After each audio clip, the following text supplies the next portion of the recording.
bertahan di atas itu sampai 1 minggu. Oh, kecuali ada angin yang masuk Iya, ya? baru dia bisa ini Turun ke bawah ya? ya turun. Gini loh, kalau mungkin kita jual ayam ya, ayam goreng ya udah orang tahu itu ayam goreng gitu. Tapi ini abang jual jasa yang orang nggak tahu seperti apa bilang tadi. Emang jasanya sofa tuh bisa dicuci? Iya benar. Sih untuk berbisnis itu karena pengangguran. Nggak diterima kerja kan? Coba Baik, ada baik. yang mau terima kerja kan kita nggak bikin bisnis, kita jadi karyawan aja. Tapi ini serius. Sesederhana itu. Sesederhana itu ya?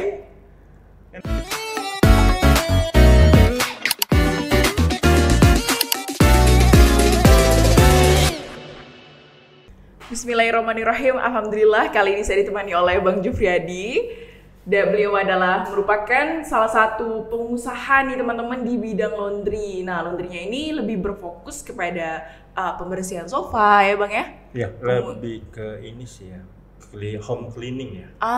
Cleaning home gitu ya. Oke, jadi pembersihan berbagai macam barang-barang dan peralatan juga. Iya, soft furniture. Untuk furnitur di rumah ya Bang ya. Nah, jadi kita bahas nih gimana awal mula mungkin Bang Jufriyadi memulai bisnisnya, kemudian juga kita akan ngebahas nih gimana sih beliau menyeimbangkan antara bisnisnya dan juga keluarga serta pendidikan anaknya dalam Quran. Masya Allah. Bang Jufriyadi, assalamualaikum. Ya, Waalaikumsalam warahmatullahi wabarakatuh. Apa kabar hari ini Bang? Baik aja. Baik ya, alhamdulillah. Sehat alhamdulillah. Sehat alhamdulillah ya Bang ya. Itu yang paling penting. Iya, sehat memang paling penting ya Bang ya, karena tentunya kita harus menjaga kesehatan ya Bang ya. Oke, Bang, mungkin pertama-tama nih sebelum mungkin kita mengulik mengenai laundry Abang nih seperti apa dan lain sebagainya. Kalau tadi Abang udah singgung mengenai bahwa fokus sebenarnya bisnis yang Abang bangun itu adalah cleaning home ya. Iya. Jadi membersihkan segala macam furnitur yang ada di rumah. Apakah itu termasuk juga pembersihan rumahnya mungkin Bang? Untuk general ya, yang baru dibangun biasanya rumah-rumah yang baru, Oke. belum ditempati ya, itu biasanya sebelum terima kunci sama orang yang punya rumah itu biasanya kita yang bersihkan. Iya, berarti bekas-bekas pembangunan, Iya, benar. debu-debunya. Iya benar itu. Iya sih, karena kan kayak bekas-bekas cat atau apa kan pasti masih ada kadang ya Bang ya. keramik. Nah itu butuh pemolesan. Oke, menarik nih. Nah, mungkin boleh diceritain nggak Bang, mungkin apa nih inspirasi atau dorongan Abang bisa memulai bisnis ini dan ceritakan di awal mulanya. Satu-satunya motivasi untuk berbisnis itu karena pengangguran.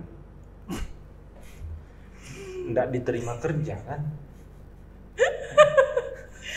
Coba Baik, ada baik. yang mau terima kerja kan kita nggak bikin bisnis, kita jadi karyawan aja. Tapi ini serius. Sesederhana itu. Sesederhana itu ya? Karena kita tidak punya sekolah yang bagus kan, jadinya ngelamar sana nggak diterima, ngelamar sini nggak diterima, penampilan apa adanya. Ya sudahlah, belajar yang ini aja. Nah, gitu. Oh begitu. Ya, benar. Jadi memang dari awal itu ya memang soalnya gini Bang, kalau mungkin itu dari definisi Abang ya, cuman ada beberapa nih yang memang saya nggak mau daftar kerja, nggak mau jadi karyawan, saya mau punya usaha sendiri. Nah mungkin ada beberapa juga kan Bang yang berpikiran seperti demikian. Ya ada sih Bu, tapi mungkin saya kan mantan karyawan juga, pernah berkarir. Gitu. Pernah berkarir di perusahaan marketing dan level saya itu di maksimalnya kata mereka manajer. Oke. Terus saya memutuskan untuk pergi dan ya cari-cari kerjaan, jadi mau jadi karyawan lagi, ternyata enggak ada yang mau. ya mau enggak mau bikin bisnis aja.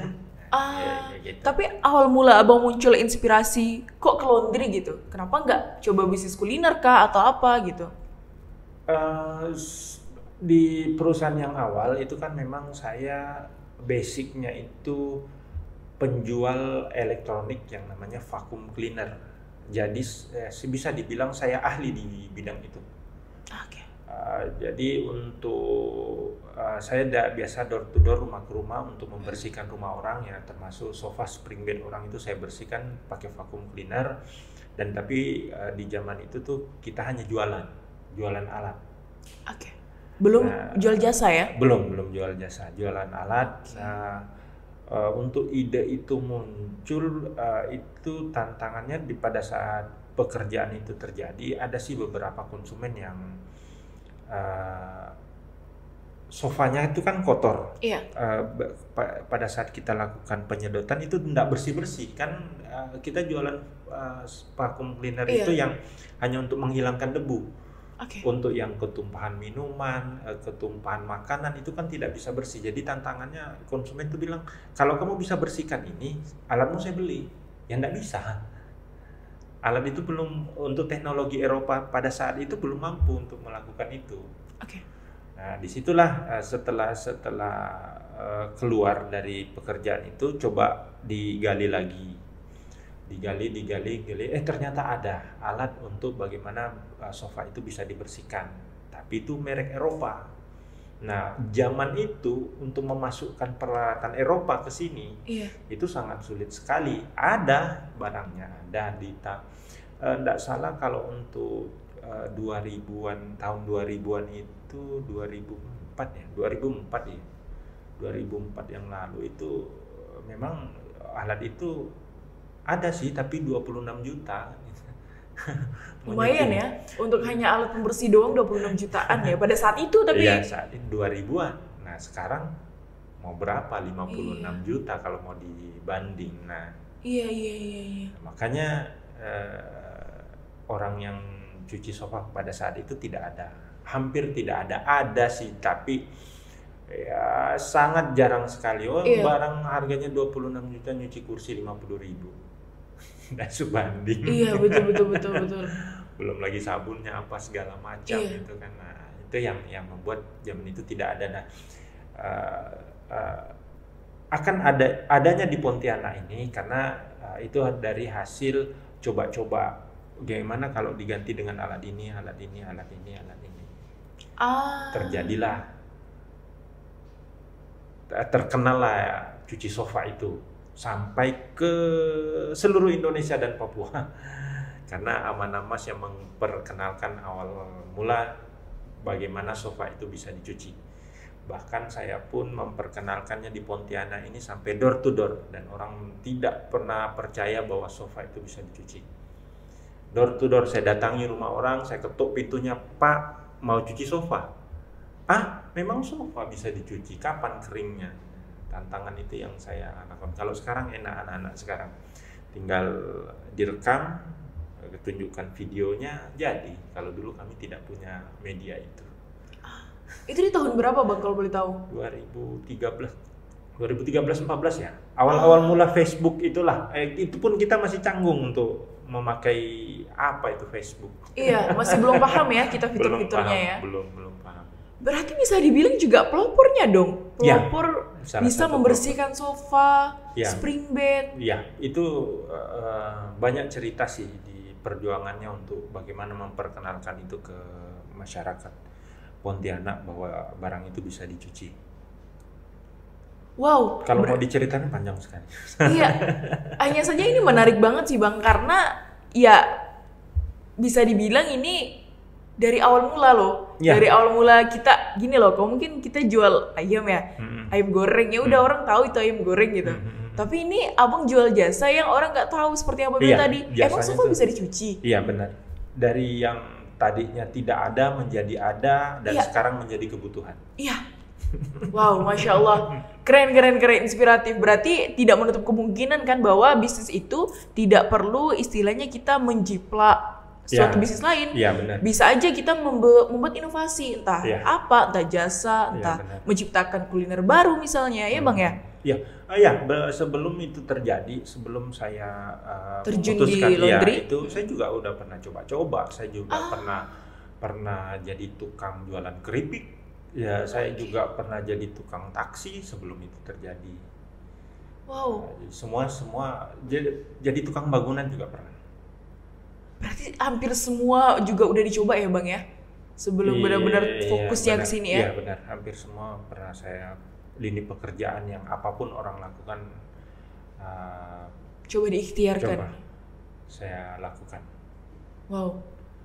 Wow, menarik banget sih karena terkadang kita ini kan gini Bang, mental kan yang paling penting sebenarnya. Bahwa Iya, banyak nih di luar sana mungkin ketika jatuh bangun itu malah menurunkan kita, sehingga untuk membuka bisnis tuh rasanya rasa gimana, sehingga kita akhirnya memutuskan untuk menjadi karyawan atau mungkin kita stagnan di situ aja. Nah itu kadang fenomena seperti itu ya Bang ya.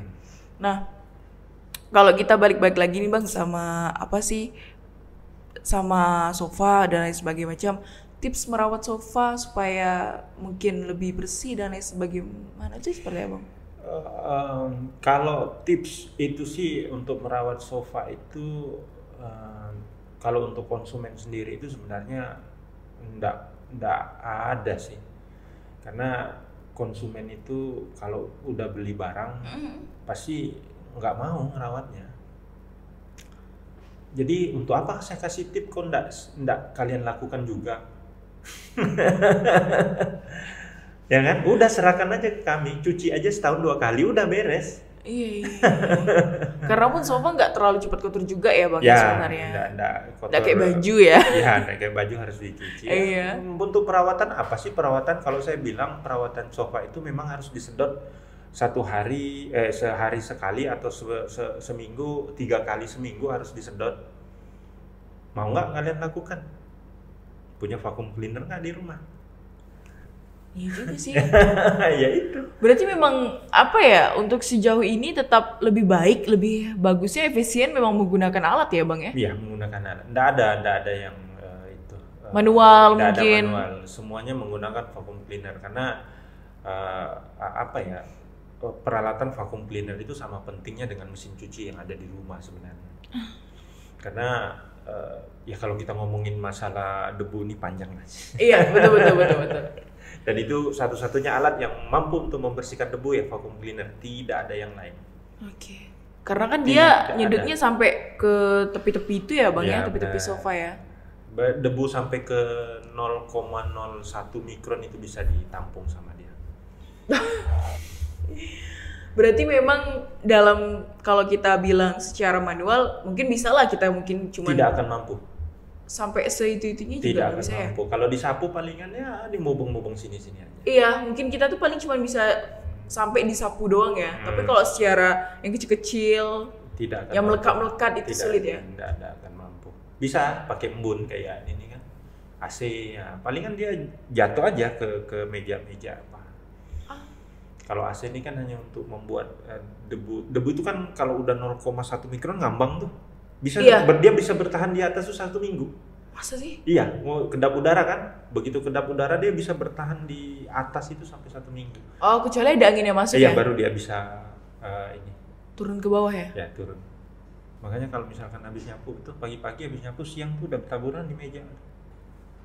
Karena kita bukan membersihkan, hanya memindahkan debu yang dari bawah ke atas. Oh iya? Jadi satu-satunya cara untuk menghilangkan debu vacuum cleaner, tidak ada alat lain. Berarti termasuk kita nyapu juga sebaiknya pakai vacuum cleaner bukan Iya, sapu. makanya orang dulu kalau nyapu rumah dia pakai ilalang. Ilalang. Jadi ilalang tuh ditaburi ke rumahnya habis beli sapu. Yang ilalang bukan ilalang kering ya, ilalang yang agak ada embun-embunnya itu biasanya kayak gitu.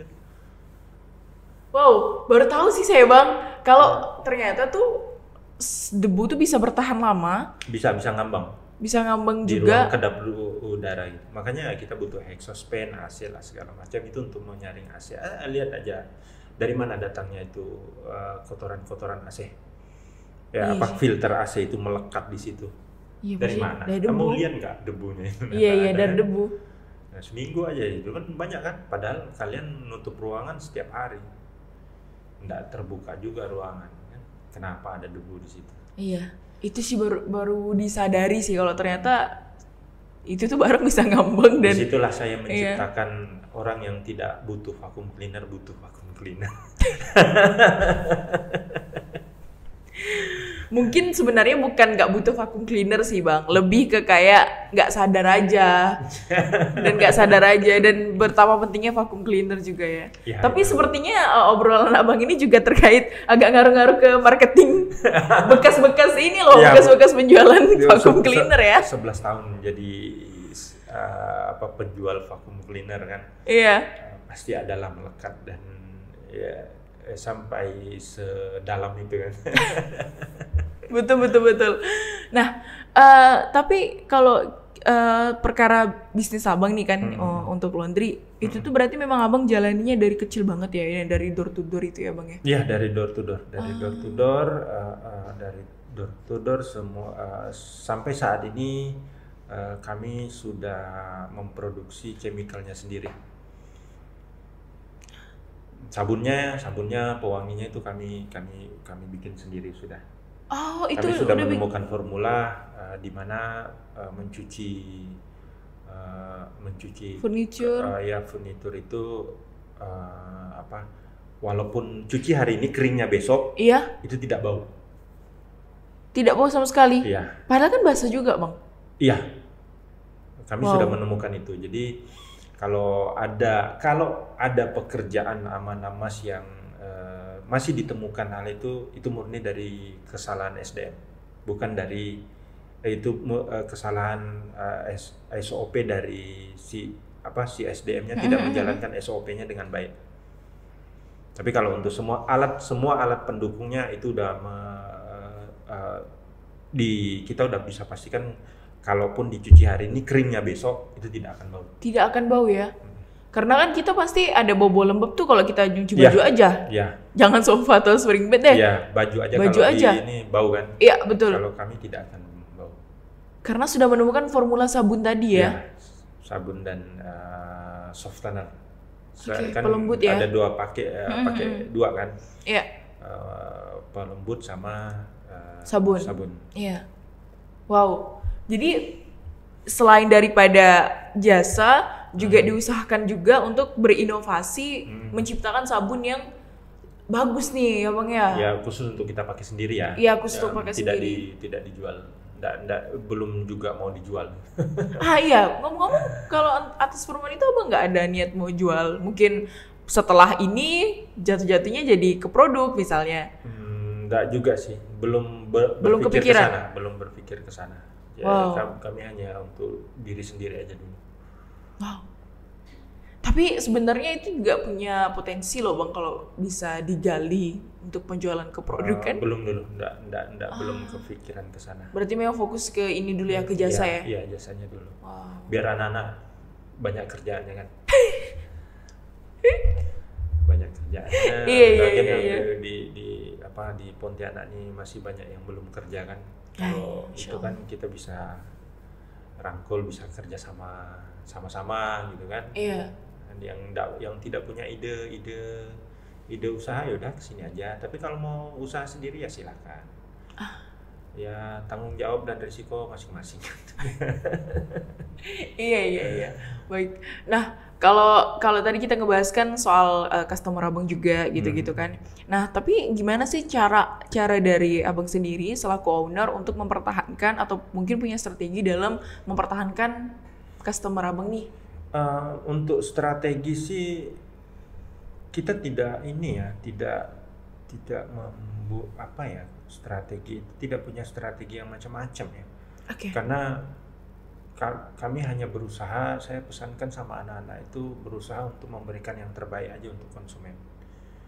Ya, jadi Pelayanan yang terbaik kasih pelayanan aja yang terbaik. Jadi kalau misalkan ada yang komplain, yaudah dicuci ulang.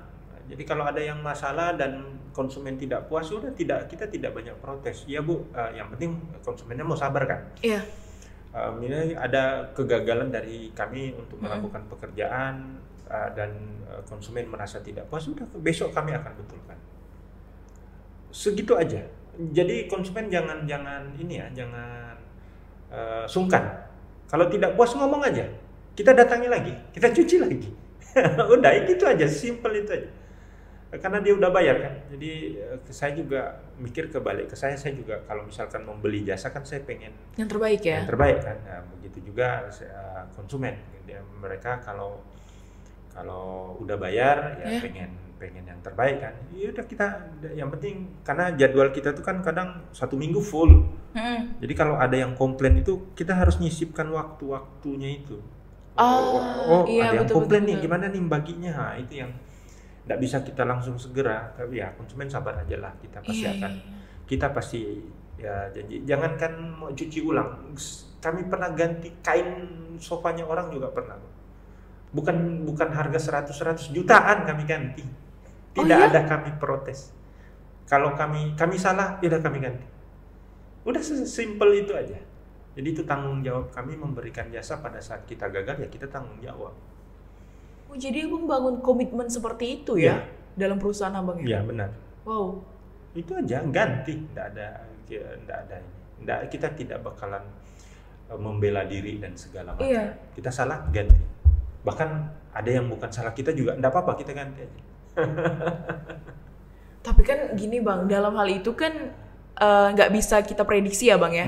Namanya kesalahan ya kan, itu nggak bisa kita prediksi. Nah, otomatis kan abang juga nih akan menghitung-hitung kan, menghitung labanya ya kan, dan lain sebagainya. Nah, abang gimana abang memperhitungkan hal itu untuk kesalahan-kesalahan yang mungkin Saya tidak kita pernah prediksi? menghitung apabila ada kesalahan. Saya tidak peduli mau itu untung ataupun itu rugi, saya tidak peduli, harus tanggung jawab.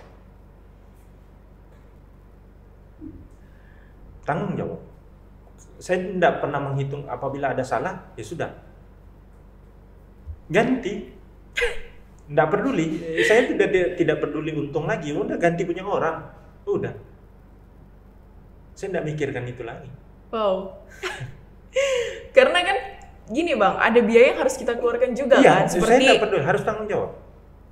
wow, komitmennya keren juga ya. Karena gini bang, kita kan perlu juga nih biaya untuk gaji karyawan. Itu kan nggak sedikit-sedikit loh bang, ya kan, menggaji terus operasional. Nggak apa-apa, sampai saya juga kadang nggak ada gajian juga kan demi mereka juga. Yang penting mereka aja lah duluan. Saya duduk-duduk aja lah. Segitu aja. Ya cuman ya inilah anak-anak nih yang kerja gitu ya. Kita sebagai owner itu pengenlah membuat kalian sejahtera. Iya. Itu yang paling penting. Suatu kebanggaan kita sebagai owner itu kalau orang yang kerja di perusahaan kita itu sejahtera, itu salah satu kebanggaan. Jadi tapi kalau misalkan perusahaannya kecil kalian minta gaji bagus ya nggak bisa ya.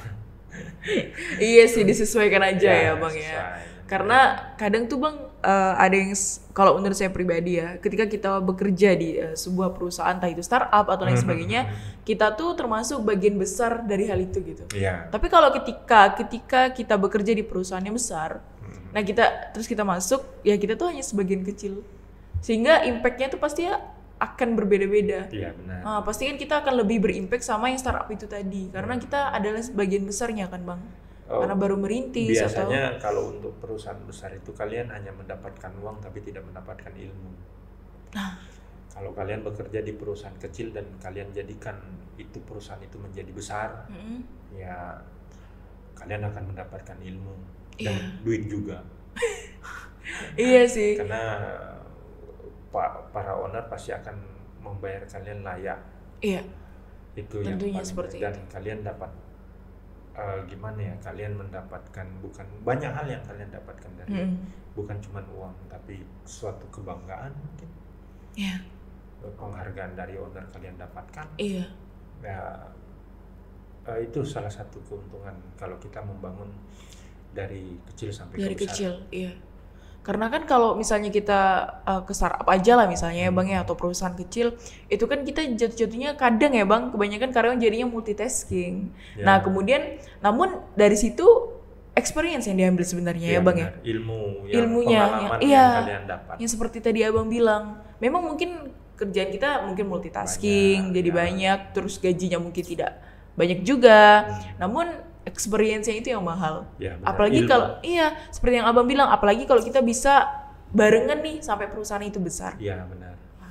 Karena kan kalau kita kadang bekerja di perusahaan yang besar, kerjaan kita tuh hanya repetitif ya Bang ya, Iya. mengulang gitu. Kalian hilang pun tidak diperhitungkan, akan ada gantinya. Iya. Kalian tidak berarti apa-apa Patah di satu sana. tumbuh 1000 ya Bang istilahnya ya. Kalian tidak berarti di sana. Tapi ujung-ujungnya bakalan jadi challenge juga sih bagi per individu ya Bang ya. Karena Semakin ramai orangnya tuh politiknya semakin ribet. waduh, politik. Saya pernah bekerja di perusahaan besar saat.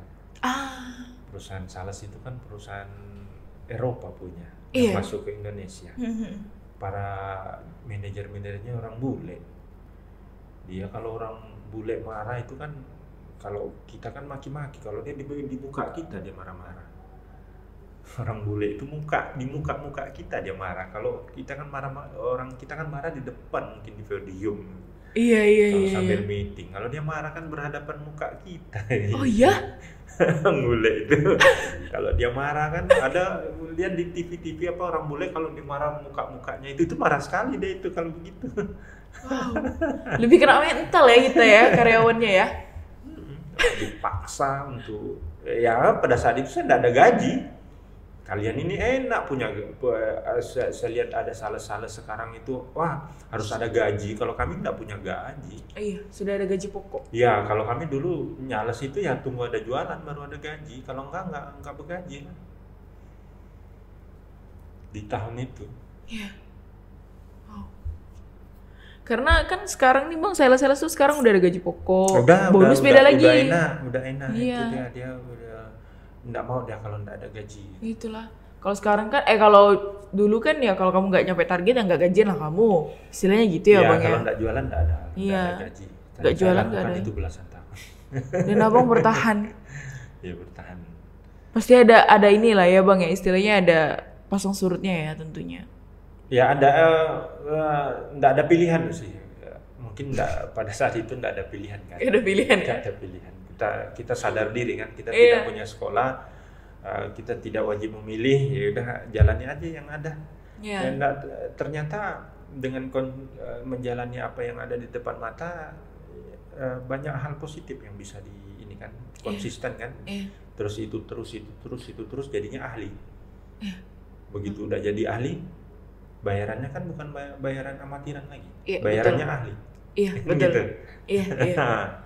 Wow, ini menarik sih. Berarti dari memang Abang dari awal menggeluti penjualan vacuum cleaner sampailah membuka jasa laundry ini gitu Ya, kan. ada hubungannya juga kan. Iya, hubungannya ada. Bahkan sampai lumayan loh sampai 10 tahun lebih ya Bang ya menjalani Ya, kehidupan sebagai marketing.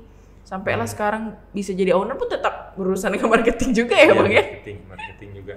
Tapi emang dalam hidup ini kita memang nggak jauh-jauh juga sih dari marketing sebenarnya. Ilmu yang menurut saya sih wajib ya juga ya Bang untuk kita pelajari ya Bang ya. Untuk marketing itu sendiri tentunya. Ya, menjadi kalau bahasa marketing itu, kalau kami bahasanya itu bahasa jual diri. Oh ya? Ya, Kenapa seperti itu? Kita harus, sebelum kita menjual produk itu kita harus belajar bagaimana orang tuh suka sama kita. Marketing yang paling tinggi itu yaitu kita harus menjadi orang yang menyenangkan. Oke. Untuk produk kita bisa dibeli orang. Berarti ke personalnya dulu ya? Personalnya dulu. Jadi produk itu nomor 2, nomor sekian, nomor 10. Kadang ada orang beli barang itu karena dia tidak butuh. Aku suka nih sama kamu orangnya menyenangkan, udah barangmu aku beli deh. Padahal ini barangnya tidak dibutuhkan. Segitunya ya? Iya. Wow. Marketing yang paling baik itu ya kita harus menjual diri, menjadi orang yang menyenangkan bagi orang yang kita pengen menjual, kita pengen targetkan jualan. Kalaupun produk kita bagus, terus kita menjualnya tidak menyenangkan, ya tidak dibeli. Berarti balik-balik lagi sama personal kita yang harus kita branding lebih oke lagi ya Bang ya? Iya benar, itu dulu yang penting. Oke, berarti personal branding ya? Apa ya, mau dicontohkan ya? Mungkin ada produk bagus, saya ini, tapi penjualnya songong, dalam nggak jadi beli, cari toko lain. Iya sih. betul sih. Ya kan? Iya, iya, Percuma, betul. jadi percuma aja punya produk bagus kan, Iya. tapi kita tidak menjadi menyenangkan. Iya betul sih. Karena saya pribadi selaku konsumen juga memandang hal seperti itu. Saya lebih mengutamakan pelayanan, servis ya bang ya. Iya. Karena kalau saya itu ada kisah juga bang. Jadi perkara cuma beli jahe, air minum jahe, sehingga ada 2 toko ceritanya yang ya tidak jauh lah. Sebelahnya ini itu sepi bang, Iya. serius sepi. Sebelah sini itu ramai banget. Yang jadi pertanyaannya why? Kenapa kan? Ternyata memang dia itu ya yang sepi itu dia biasa aja. Melayani biasa aja. Melayaninya biasa aja. Mau beli ya udah. Yang ini seramah itu dia sama per konsumennya satu-satu. Iya. Tinggal di mana bang? Mau apa bang? Bagusnya yang ini bang. Ini bikin abang kuat misalnya kayak gitu. Iya, iya, Jaga iya. kesehatan. Jadi Iya. dia juga ngasihkan apa ya istilahnya tawaran-tawaran dia ya kan. Kemudian dia juga nanyain kabar dan lain sebagainya. Itu benar-benar servis. Saya sampai mikir gini bang, kita kan punya energi ya untuk bersosial. Saya tuh heran ada si tukang jahe ini kayak wow, energinya luar biasa ya. Dari sore sampai malam dia jualan dan nggak capek nih buat nanyain konsumennya satu-satu. Nggak ada yang didiemin sama dia. Biasa di rumah biasa pendiam dia. Tapi balik ke sana ya, ke itu namanya jual dirinya itu. Iya. Itu yang kita sebut kalau di marketing kami dulu tuh jual diri. Oke. Nah, itu yang disebut jual diri, menjadi orang menyenangkan bagi orang lain. Ya produkmu yang biasa-biasa aja jadi istimewa. Wow. Oke, ini menarik sih. Oke.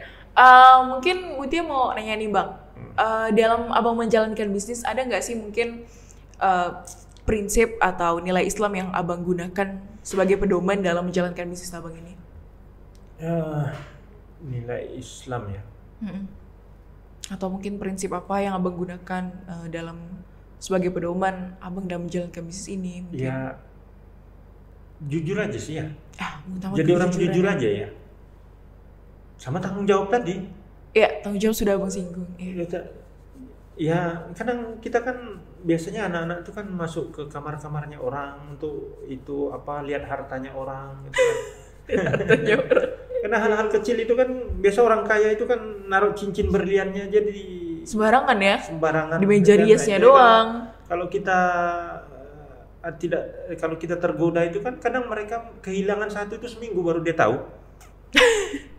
Wah, ada barangku hilang. Iya. Karena orang kaya kan begitu. Iya. Banyak barang-barang dia bertaburan di kamar. Kalau kita tidak jujur kan tinggal congkel aja. Iya. Kadang di apa namanya itu sela-sela sofa itu biasa ada hartanya mereka di sana. Oh iya. Dia kadang kita nemukan HP yang memang mereka ya udahlah hilang kali. Kan itu. Wow. Dan dia tidak tahu kalau kita ambil. Kita kan angkut keluar, tinggal kocekan aja bawa pulang udah selesai. Dia tidak tahu kok. Ya, artinya jujur aja kan. Iya. Ya, pertama jujur aja lah kerjanya. Bisa bilang bisa, nggak bisa bilang nggak bisa. Udah. Jadi kita tidak perlu menghabiskan energi untuk hal-hal yang ya memang tidak diperlukan. Iya, betul banget sih. Ya ngalir aja. Iya, ngalir aja Jadi ya bang ya. Aman-Amas itu hampir tidak pernah beriklan yang gimana ya. Cuman Terlalu effort juga nggak ada ya bang? Enggak pernah. Dia cuman kadang biasa sih iklan di Facebook sama Iya. dulu sama IG ya. Iya. Itu pun tidak pernah memberikan diskon. Saya lupa, Aman-Amas pernah memberikan diskon? Tidak pernah. Oh iya? Tidak ada Aman-Amas itu marketingnya. Memberikan diskon promo-promo? Tidak. Dia hanya sekedar video-video cuci aja. Berarti abang tidak pernah menjalankan misalnya kayak campaign Isra Miraj kah? Nggak Ada pernah. diskon? Tidak pernah. Belum pernah sama sekali Tidak ya? pernah. Wow.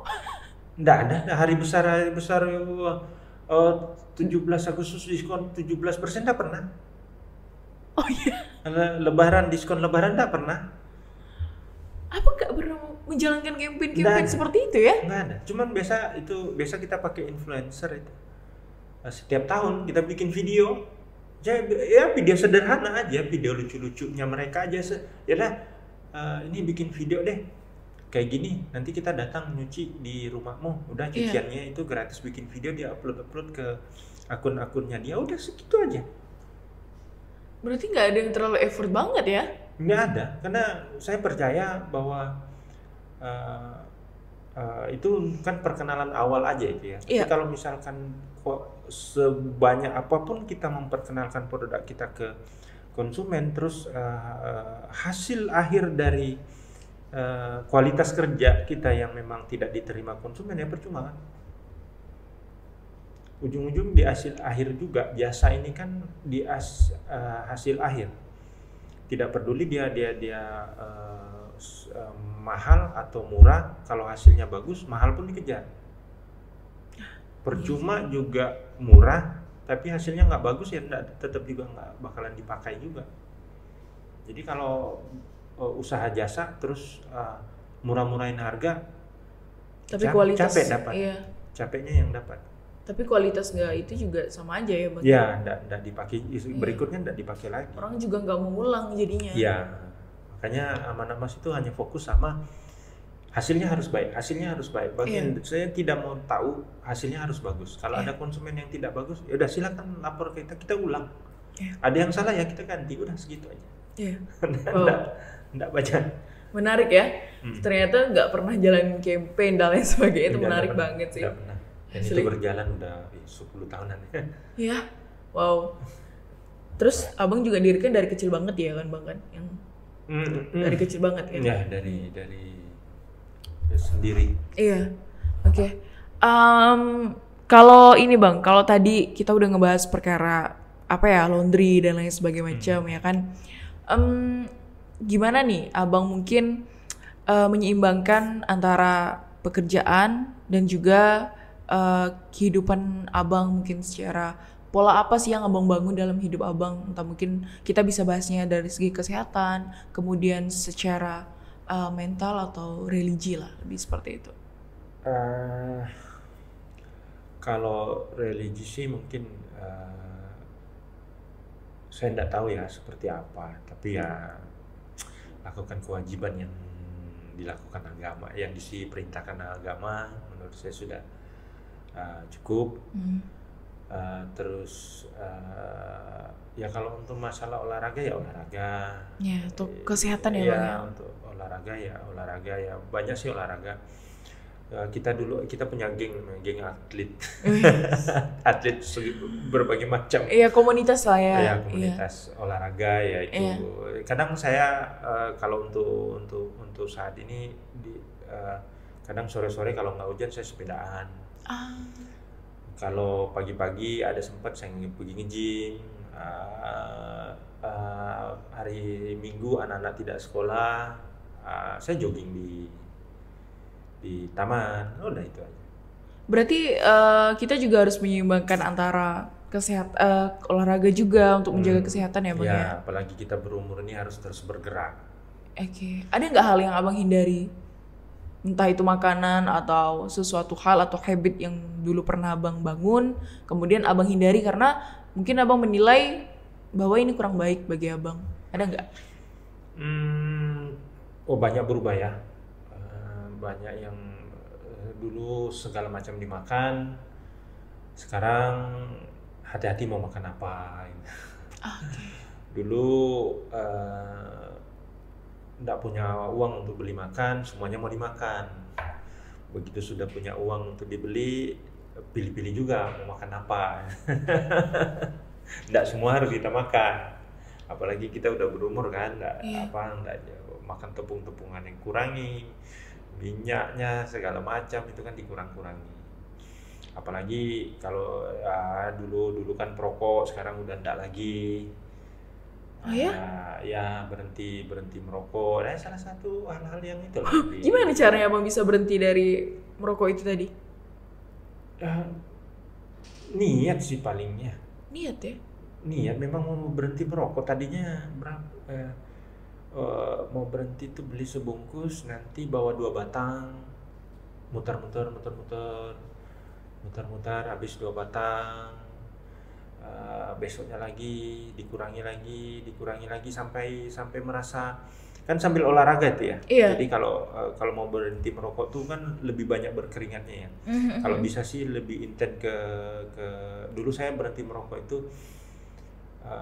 pertama memang habis sakit kan. Iya. Terus kedua jogging terus. Jadi tiap pagi jogging. Jadi pulang mau ngerokok itu udah nggak enak rasanya. Iya. Nah di situ udah kayaknya ini rokok udah nggak enak, udah kasih orang.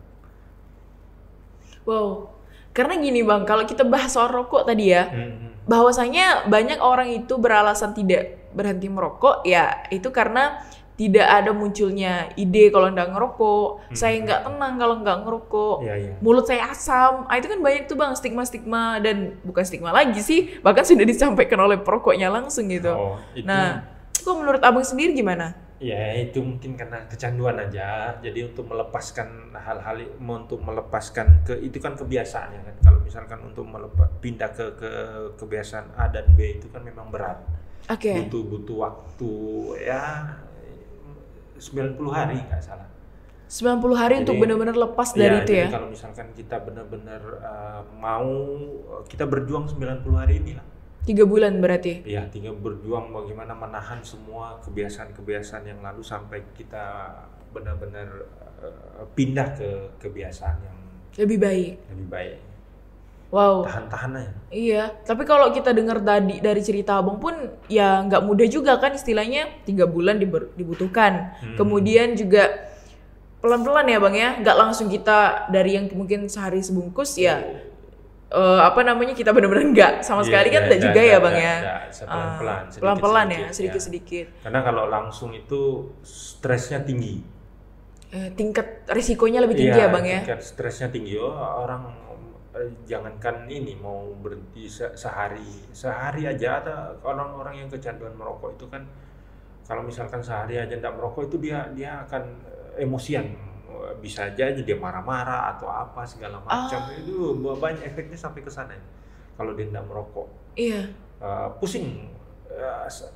Enggak bisa aku bayangkan. Gimana rasanya. Iya. Saya pernah ngalami itu soalnya. Jadi enggak enaknya itu. Jadi kalau misalkan merasa enggak enak ya jogging aja lah, pergi gitu. Kalau bisa kita bikin aktivitas yang padat ya Bang ya. Ada keinginan itu aktivitas apa segala macam, minum air putih. Oke. Berarti memang seberpengaruh itu juga ya barang itu kepada kesehatan kita ya Bang ya. Ya kalau saya tidak berani untuk ini ya bilang kesehatan ya. Karena kalau kita bikin dalil kesehatan, orang perokok pasti akan ada tangkisannya. Pasti akan dipatahkan ya Bang ya. Itu ada kok yang umurnya 90 tahun merokok masih sehat-sehat. Sehat-sehat, iya. Betul juga sih. Ini bukan jadi enggak bisa.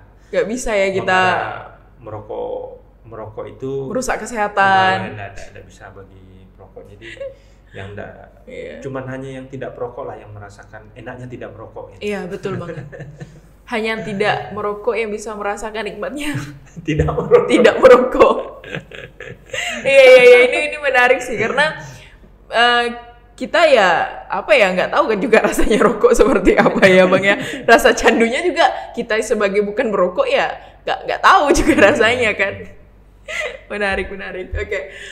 Ini menarik sih karena kita tadi udah ngebahas usaha laundry Abang ya kan, kemudian juga kita kulik-kulik sedikit pola hidup Abang seperti apa sih. Nah, tapi kalau kita balik ke keluarga nih Bang, ya kan, karena bisnis tentunya Abang juga punya keluarga, punya istri, punya anak. Nah, gimana sih Abang itu menerapkan parenting seperti apa yang Abang terapkan kepada anak-anak? Tentunya untuk pendidikan Qur'annya. Kalau Al-Quran ini semua ke mamanya ya, istri. Ibunya, istri. Karena mamanya itu kan tamatan pesantren juga, alhamdulillah. Jadi dia bisalah mengajarkan anak-anaknya untuk mengaji. Setidaknya mengaji dulu lah ya.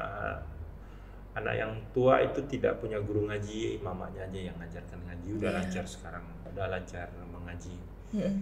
Itu aja sih. Kalau untuk les-les apa segala macam kayaknya belum ada, karena di sekolah sudah jadi anak saya yang kedua itu sekolah ini kan Islam kan. Iya. Nah, jadi di sekolah saya rasa sudah diajarkan itu Iya. Al-Quran. Berarti memang ini ya, istri dan juga abang juga saling kerjasama ya untuk bisa menanamkan Quran, dari belajar Qurannya dulu ya, belajar ngaji dulu ya bang ya. Iya, ngaji dulu. Iya sih, karena balik-balik kan karena ibu Madrasatul Ula ya bang ya, Iya. dimana jadi madrasah pertama untuk Iya anak-anaknya. benar. Wow. Ibunya sih. Iya. Nah, tapi ada nggak sih bang dalam abang dan juga istri dalam belajar Quran anak nih, ada nggak sih tantangannya? Apa sih tantangannya kira-kira? Tidak sabaran ya. Tidak sabaran. Tidak sabaran ya, kita ngajarkan anak-anak itu kan kadang-kadang kita orang tua nih ya emosian lah. Iya. Mereka itu kan sebaiknya itu kan lebih efektif itu kalau bisa guru ya. Iya. Ada gurunya. Jadi kadang kalau anak-anak itu biasanya lebih gimana ya? Lebih patuh sama gurunya biasanya. Kalau kita orang tua kadang ya teriak-teriak lah apa segala macam. Karena ini juga sih kali bang, kadang kita sih pengen lah tentunya kan pendidikan Quran yang terbaik untuk anak dan lain sebagainya, kita ajarin Quran, kita langsung bahkan yang turun tangan kan. Namun nih kadang kita kan juga ini bang berpengaruh sama perasaan kan. Kadang kita kasihan juga nih anak, kita paksa-paksa belajar Quran ya nggak sih? Iya kan? Kadang tuh kita campur perasaan juga, ada rasa nggak tega ya kan. Meskipun kita pada ini kamu harus belajar Quran loh nah istilahnya gitu. Sehingga tuh ya memang harus guru, memang juga harus sih bang. Karena kan tentunya ya biar kita kan juga masih belajar ya bang ya. Sama-sama masih belajar untuk tajwidnya dan lain-lain sebagainya macam. Tentunya kan kalau sama guru yang mungkin lebih berkompeten dalam bidang Quran, tentunya akan lebih oke lagi ya bang ya dalam belajarnya. Iya sih. Nah, kalau kita ngomongin soal Quran tadi nih bang, nah kebetulan di Quora itu sekarang sudah ada Quora Family. Nah, gitu. Iya, Quora Family. Tapi sebelumnya bang udah pakai Quora? Pernah pakai Quora? Nggak pernah sih nih. Oke. Jadi Quora Family ini bang itu program baru dari Quora. Sebelumnya kan Quora adalah aplikasi belajar Quran. Kalau Quoranya tahu, cuma untuk Quora Family-nya ya. Kalau bukanya tuh belum dalam lah. Oke. Iya. Mungkin kalau Mutia jelaskan sedikit di Quora Family itu bang, maksudnya untuk Qur'annya itu sendiri pada dasarnya adalah aplikasi belajar Quran ya kan, yang dimana kita itu bisa belajar Quran secara langsung dari huruf hijaiyah sampailah ke setor ayat. Nah jadi nanti endingnya itu di akhirnya itu kita akan mendapatkan sertifikat resmi dari Quora ketika kita sudah berhasil menyelesaikan pembelajaran Quran yang sudah ada di Quora. Nah, untuk Quora Family ini itu adalah bisa dibilang fitur terbaru kami, Bang. Fitur terbaru kami. Nah, Quora Family ini memunculkan namanya Family Package. Yang dimana Family Package itu bisa diakses sama 5 anggota keluarga. Nah, jadi kalau mungkin Abang sudah download aplikasi Quora ya, punya akun Quora, ya kan? Nah, tapi itu ya udah cuman akun Abang sendiri. Nah, tapi di Quora Family ini Abang bisa memonitoring, Abang bisa memonitoring dan melihat progres dari kelima anggota keluarga. Jadi ada ayah, ada bunda, ada ketiga anak. Nah, ayah dan bunda itu memiliki akses sebagai admin, di mana bisa melihat monitoring anak seperti ini, Bang. Nah, contohnya di sini ada anak namanya Ziyad. Abang bisa lihat, oh ternyata anak saya Ziyad ini terakhir belajarnya 2 jam yang lalu loh. Nah, jadi fungsinya itu tadi Bang, bisa memonitoring progres pembelajaran Quran anak. Itu bisa diakses oleh ayah dan bunda selaku adminnya. Jadi pemilik akun tetap kepala keluarga. Abang misal selaku ayah, kemudian nanti istri, nah kemudian nanti ketiga anaknya itu adalah anggota. Yang dimana ketiga anak ini meskipun dia punya akunnya sendiri, dia tidak bisa melihat monitoring. Nah, yang bisa melihat monitoring hanya ayah dan bunda saja. Nah, di sini mungkin bisa terlihat bahwa contohnya di sini total progres belajar ada 34%. Nah, kemudian dari sekian materi sudah 63 materi ini yang sudah diselesaikan. Kemudian di sini juga ada murojaahnya, setor ayatnya. Nah, murojaah itu sendiri Bang adalah sebuah kita murojaah kemudian dikoreksi langsung oleh artificial intelligence atau dikoreksi langsung oleh robot sistem yang sudah ada di Quora. Abang pasti udah tahu kan AI seperti apa. Iya. Nah, jadi kita misalnya baca Bismillahirrahmanirrahim, nah itu bisa langsung dikoreksi bang ke makharijul hurufnya. Jadi sampai sedetail jadi itu. anak-anak ini bisa belajar sendiri ya dengan Iya. HP-nya sendiri. Betul. Dia bisa belajar sendiri dan orang tua bisa monitoring. Iya, Abang lagi sibuk nih di kerjaan di perusahaan abang ngurus karyawan, megang HP. Anak-anak mungkin sudah waktunya untuk belajar Quran di jam itu, di hari Iya, itu. iya. Nah, abang tinggal lihat, wah anak abang Ziad misalnya, Benar-benar belajar apakah sudah belajar atau belum? Sudah sejauh mana sih progres pembelajaran Quran anak saya? Mungkin seperti itu. Nah, jadi istilahnya kita nggak perlu kita kadang ini bang ya ngasih anak HP, ya kan? Tapi gimana caranya? Kenapa kita nggak manfaatkan teknologi itu untuk bisa lebih baik lagi kita gunain kan? Terutama daripada dilarang main HP kan? Betul, karena gini bang, tetap kita akan memberi batasan ya bang ya kepada anak-anak. Hanya saja kan setidaknya ya kita tetap memakai teknologi itu dan juga memanfaatkan teknologi semaksimal mungkin ya bang. Iya, benar. Karena sayang banget kalau kita mungkin punya wadah untuk anak-anak bisa belajar Quran, kita juga bisa monitoring, tapi nggak bisa kita gunain secara maksimal juga sayang. Karena mungkin anak-anak fokus main HP, cuman main game doang. Banyak main game. Iya, main game, nonton YouTube. Nah itu kan ya sebenarnya it's okay aja selagi dibatasi ya. Dan umurnya sudah cukup, matanya sudah bisa untuk menerima cahaya ya bang ya. Nah itu tadi sih bang, murojaah, kemudian sutur ayat. Ini sutur ayat adalah dikoreksi langsung oleh ustadz dan ustazah yang ada di Qora bang. Nah sehingga ada ustadznya juga. Ada ustadznya juga. Kalau tadi kan murojaah lewat AI itu bang. Iya. Lewat sistem kan. Tapi kalau sutur ayat itu dikoreksi langsung oleh ustadz dan ustazah yang ada di Quran. Jadi nanti kalau udah belajar huruf hijaiyah kan, udah murojaah juga, ya udah sutur ayat sama ustadznya langsung. Jadi memang di Qora itu sudah ada beberapa puluh muhafidz yang dimana muhafidz dan muhafizah itu ustazah dan ustazahnya yang mengkoreksi nanti bacaan Quran yang ada di Qora. Seperti itu. Nah, kalau menurut pendapat abang tentang Qora Family seperti apa? Setiap harus dimiliki ya, setiap keluarga ya. Kayaknya harus dimiliki setiap keluarga. Harus diinstal ini ya. Harus diinstal ini. Ini memudahkan orang tua untuk mengajarkan anaknya untuk baca Al-Quran ini. Lebih gampang. Ini guru masuk ke HP ini. Bukan guru masuk ke rumah. Guru masuk ke HP ini. Wah.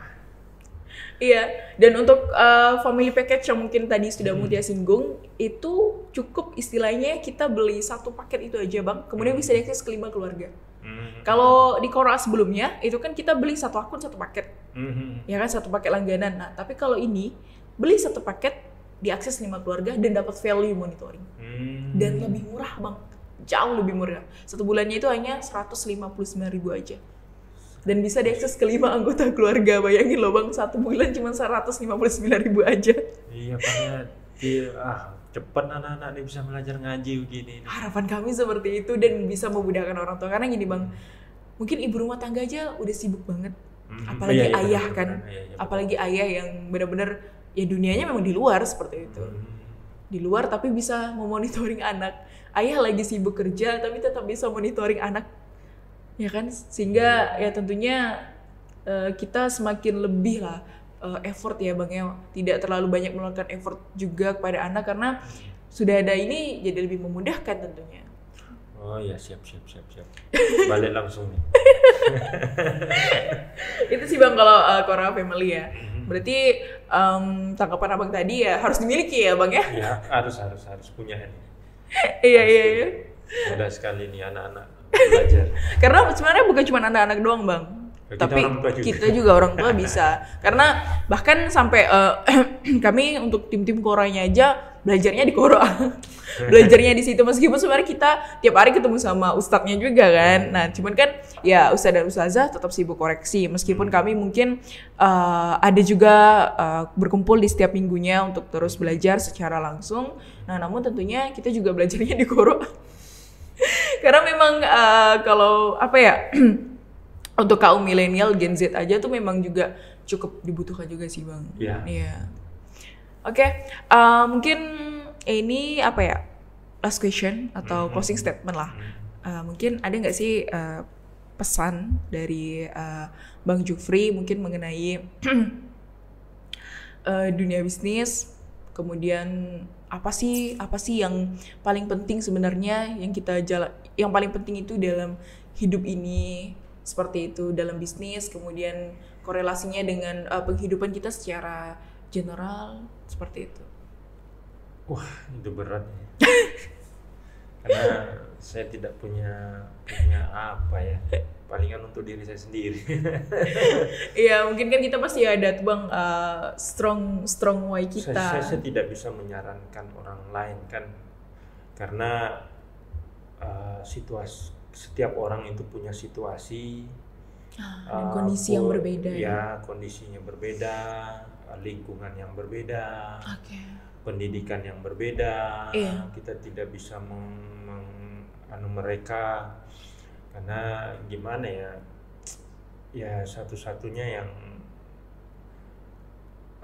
bisa berada di sini, berada sampai ke titik ini karena konsisten ya. Saya hanya menggeluti satu bidang. Saya tidak banyak melirik sana, melirik sini, ya, coba sana, coba sini. Ya, saya hanya hadapi itu, ya udah itu aja yang saya kerjakan. Saya hanya berusaha untuk bekerja dengan baik. Yang paling penting adalah tanggung jawab sama apa yang saya kerjakan. Ya itu tadi, ada kesalahan yang ganti.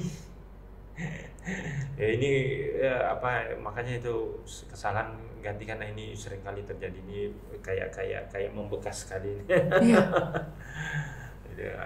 Itu aja sih, tidak ada, saya tidak bisa terus berjuang aja lah anak-anak muda.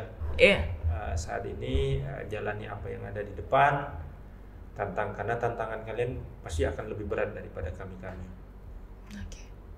Kalian punya, apalagi kalian berhadapan sama teknologi seperti ini kan, semua orang pasti bisa di kedepannya hari kan, semua orang pasti akan menciptakan teknologi. Kalian akan berperang sama robot. Kami mungkin hanya berperang sama sesama kita aja. Kalau kalian akan ini aja, berkompetisi sama robot. Kalau kalian tidak hebat, kalian akan dikalahkan sama robot. Kalian harus menjadi hebat. Ya, itu aja sih. Jadi lebih be careful lagi, hati-hati ya Bang ya. Benar, itu aja sih. Wow. Oke, jadi buat teman-teman yang mungkin mau mencoba dunia bisnis, tentunya yang tidak bosan-bosan ya Bang ya, selalu kita sampaikan bahwa konsisten itu yang pertama. Rajin, dan juga tentunya kalau kita lihat peluang ke depan, teknologi akan semakin berdampak besar tentunya kepada kehidupan kita. Maka gimana caranya kita harus bisa lebih hebat lagi. Bahasanya mungkin seperti itu ya Bang ya. Sehingga jangan sampai kita dikalahkan teknologi. Kalau bisa kita yang pengendali teknologi itu ya. Kita yang mengendalikan kalian pasti tidak akan mampu untuk bersama teknologi, tapi kalianlah yang menjadi pengendali teknologi. Kita mungkin nggak bisa bersaing mungkin secara apa gitu kan, tapi kalau secara pengendalian mungkin kita bisa mengendalikan teknologi tersebut.